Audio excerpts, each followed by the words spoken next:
Hey y'all, I have a very special topic today. I take this to heart. So I want to share with you. Human beings are very social creatures. Connecting with others is enables us to survive and thrive. But about 28% of aging adults live alone. And it may be due to the fact of loss of a spouse or a loved one. Kids have grown up and gone out somewhere to live somewhere else.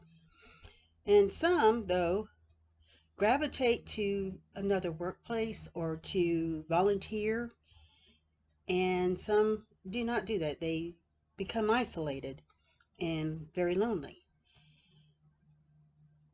World Health Organization and the NIA, National Institute for Aging, and even the AARP uh, are concerned about the isolation issue.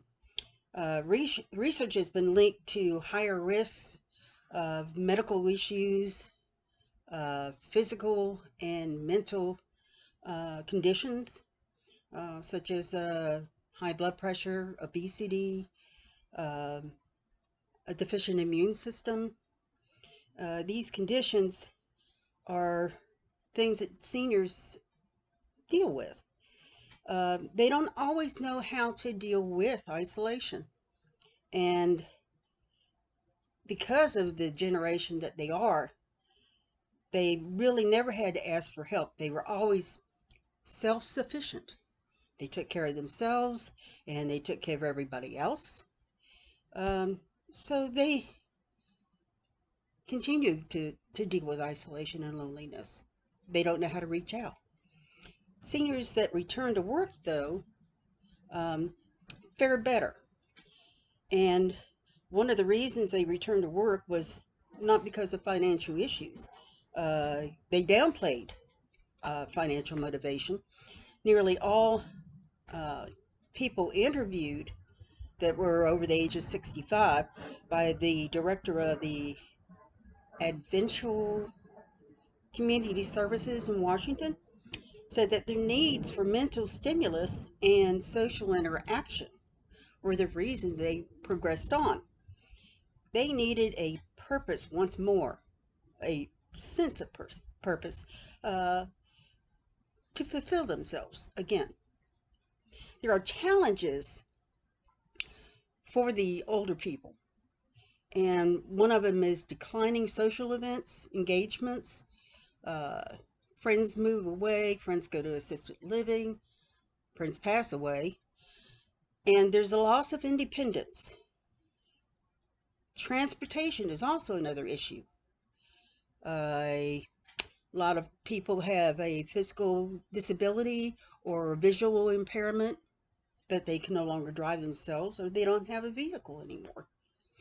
But sadly, and last but not least, communities are not always age friendly. They're not always centered around the older people. There are some solutions, though, that I've been able to research a little bit. One is to vamp up the senior citizen centers. I mean, not just bingo and knitting classes, okay? How about some venues and events that involve the younger generations of the community?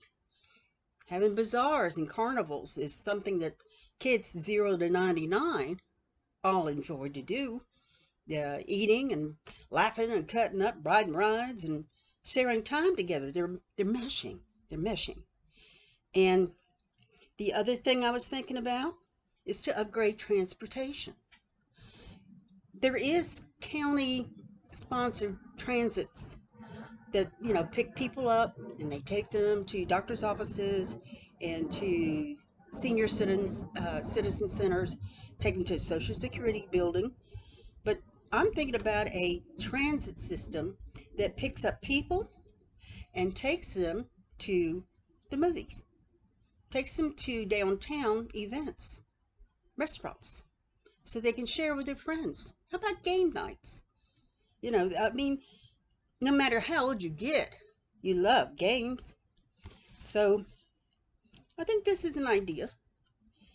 In Japan, the elderly they were revered, and they are regarded as the elite of the society.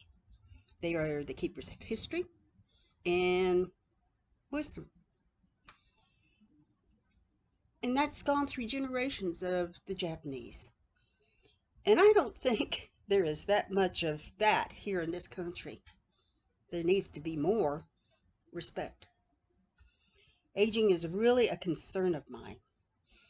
I hope that in a few years that there'll be better solutions that will be in place to ensure a more um, acceptable lifestyle for myself and for others like me. See, we are really a big part, and always have been, probably always will be, of the future. A big part of what our generations will find to be.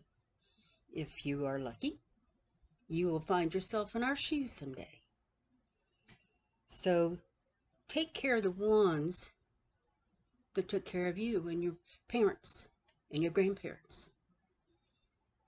In conclusion, I hope you take away from this that you will advocate for the older generations.